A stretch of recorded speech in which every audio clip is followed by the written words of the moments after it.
got 12 weapons in the game. 11 of them are guns. There's one special weapon, the sledgehammer. All the guns have 2 upgrades to them. We imagine on a first playthrough, you'll hit second upgrades on some of the weapons, probably first upgrades on almost all of them.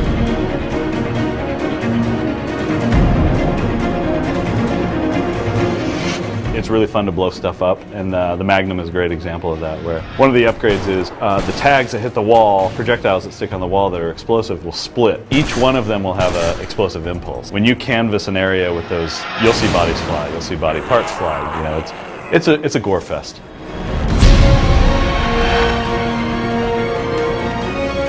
So the marksman, with going to iron sights, I think one of the first things returning players from Resistance 2 will notice is that you don't have the scope automatically. When you pull it up, it's an iron sight. It's still very accurate, but it's a little bit shorter range than the marksman in Resistance 2. Secondary fire is a little bit different. It shoots out a little mini turret. It pops out and it'll scan around for enemies.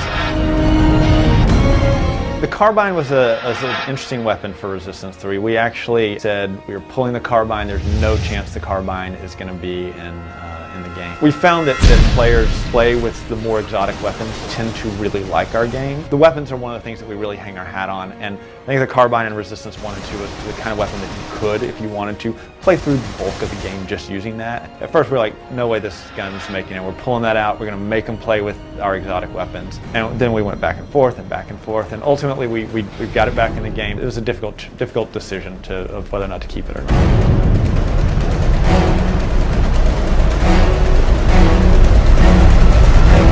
Put players again in that sort of a context that just wouldn't make sense in most other shooters, but that we thought, yeah, this is going to be a really interesting, dramatic, different kind of gameplay that you wouldn't be able to see in a typical military shooter. Got some great effects on guys whenever you're hitting with the sledgehammer. It's got some good weight behind it. I don't think it's necessarily like the best strategic use all the time, but it's just fun. It's exciting to be like, all right, I'm going to go in for the vicious kill. Can I get away with it?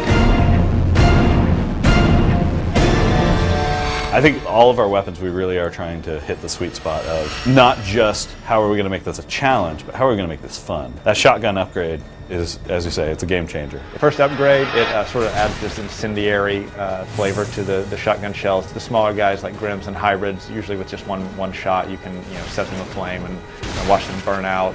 It completely destroys most of our setups, but it's awesome, so we're going to keep it in.